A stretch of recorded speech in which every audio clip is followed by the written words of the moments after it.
Everyone, मैं हूं प्रिया और स्वागत है आपका प्रियाज वेज रेसिपीज़ में। आज मैं आपके साथ बिना ओवन के eggless carrot and date cake की रेसिपी शेयर करने वाली हूं। ये काफ़ी मॉइस्ट बनता है, सॉफ्ट फ्लफी स्पॉन्जी बनता है, आपको बहुत ज़्यादा पसंद आएगा। अगर आपको रेसिपी अच्छी लगती है तो प्लीज़ मेरे वीडियो को लाइक कर दीजिएगा, शेयर कर दीजिएगा अपने फ्रेंड्स एंड फैमिलीज़ में। और अभी तक मेरे चैनल को सब्सक्राइब नहीं किया है तो फटाफट सब्सक्राइब करके जो बगल में बेल बटन आता है ना, घंटी वाला आइकन, उसको ज़रूर से क्लिक करिएगा ताकि आप मेरी कोई भी वीडियो मिस ना करें। तो चलिए रेसिपी शुरू करते हैं।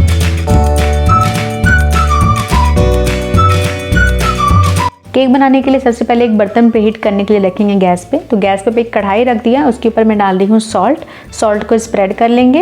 ये सॉल्ट आप बहुत बार यूज़ कर सकते हैं, यूज़ करके ठंडा करके डब्बे में रख दीजिए और कितनी बार भी यूज़ कर सकते हैं। मैं तो इसको मूंगफली वगैरह भी रोस्ट करने के लिए यूज़ करती हूँ। आपको कुछ पार्टिकल्स दिख रहे होंगे नमक में।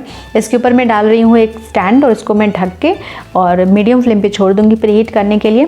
तब तक एक बर्तन रेडी कर लेंगे हम जिसमें हमें केक को बेक करना है। तो एक रेक्टेंगुलर लोफ टिन मैंने लिया है और इसको मैं ग्रीस कर रही हूँ ऑयल से। आप इसकी जगह किसी भी शेप का केक टिन यूज़ कर सकते हैं। आपके पास केक टिन नहीं है तो आप स्टील का कोई भी बर्तन यूज़ कर सकते हैं, कोई कटोरी यूज़ कर सकते हैं। ऐसा नहीं कि आपके पास अगर केक टिन नहीं है तो आप केक नहीं बना पाएंगे।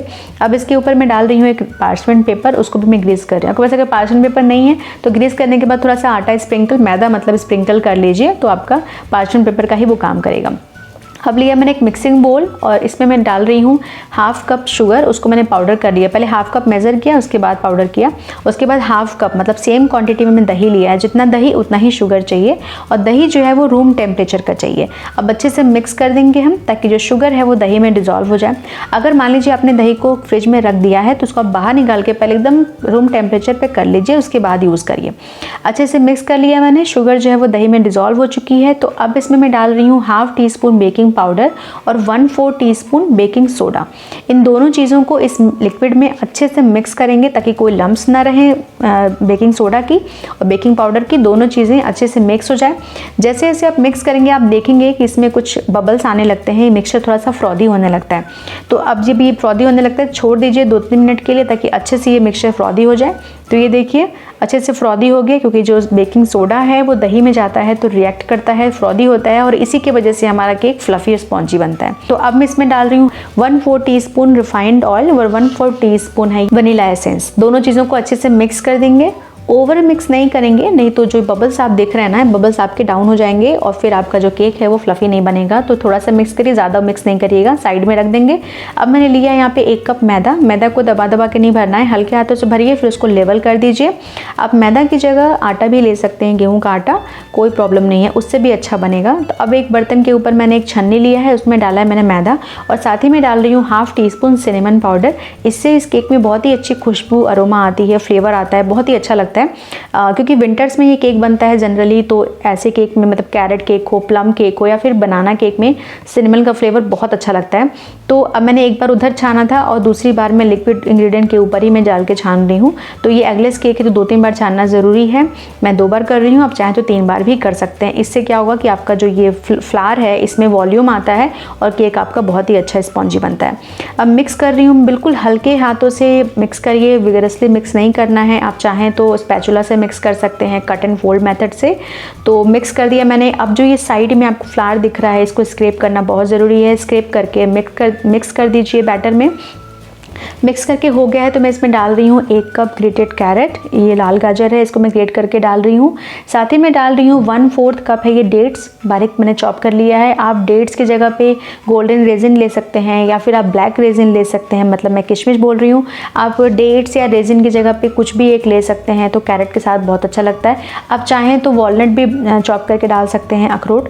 अब इसको अच्छे से मिक्स करेंगे हम, ज़्यादा मिक्स नहीं करिएगा, बस अच्छे से ये सारी चीज़ें एक सी हो जाएँ, मिक्स हो जाएं। ओवर मिक्स करेंगे तो हमारा जो बैटर है बिल्कुल बेक करने के लिए रेडी है। ज़्यादा मिक्स करने से वो अच्छे से बेक नहीं होगा, मतलब फ्लफी नहीं बनेगा। अब इस बैटर को मैं डाल दूंगी अपने केक टिन में।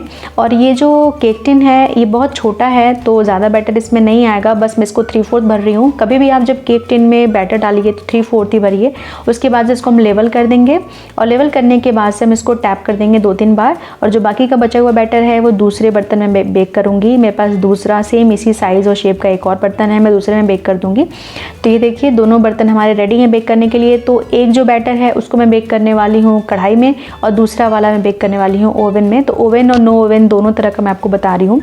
तो अब इस बर्तन को रख देंगे और कढ़ाई को जल्दी से ढक देंगे। गैस को बिल्कुल धीमा कर देंगे और धीमा करने के बाद से आप आधे घंटे के लिए बिल्कुल भूल जाइए केक को। आधे घंटे के बाद ही हम चेक करेंगे। और जो ओवन वाला केक है वो 180 डिग्री सेल्सियस पे 10 मिनट के लिए प्रीहीट कर लिया था। उसके बाद बैटर डालने के बाद से ओवन में मैंने आधे घंटे के लिए 180 डिग्री सेल्सियस पे ही उसको बेक किया है।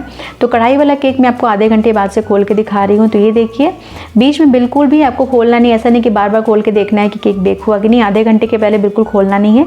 तो ये देखिए केक हमारा बेक हो गया है। टूथपिक डालने के बाद से आपको लिक्विड बैटर टूथपिक पे नहीं दिख रहा है, थोड़ा सा बस 1-2 ग्रैनुअल्स दिख रहे हैं। तो 5 मिनट के लिए गैस को ऑफ करने के बाद मैंने ढक के छोड़ दिया, मतलब गैस को ऑन नहीं रखा था, ऑफ करके 5 मिनट के लिए छोड़ दिया था। तो जो भी बाकी कसर थी वो बेक हो चुकी है।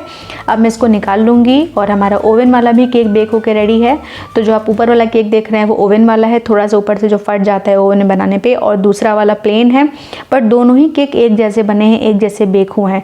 ओवन वाला थोड़ा सा ज़्यादा राइज होता है ऊपर से, क्योंकि ऊपर से भी बेक होता है, और कढ़ाई वाला जो है जो हम गैस पे बनाते हैं वो ऊपर से उतना ज़्यादा नहीं फूल पाता है। लेकिन केक दोनों एक जैसे ही बने हैं, सॉफ्ट फ्लफी स्पॉन्जी एक जैसे ही बने हैं। तो ऐसा नहीं कि आपके पास अगर ओवन नहीं है तो आप केक नहीं बना सकते, बिल्कुल बना सकते हैं आप।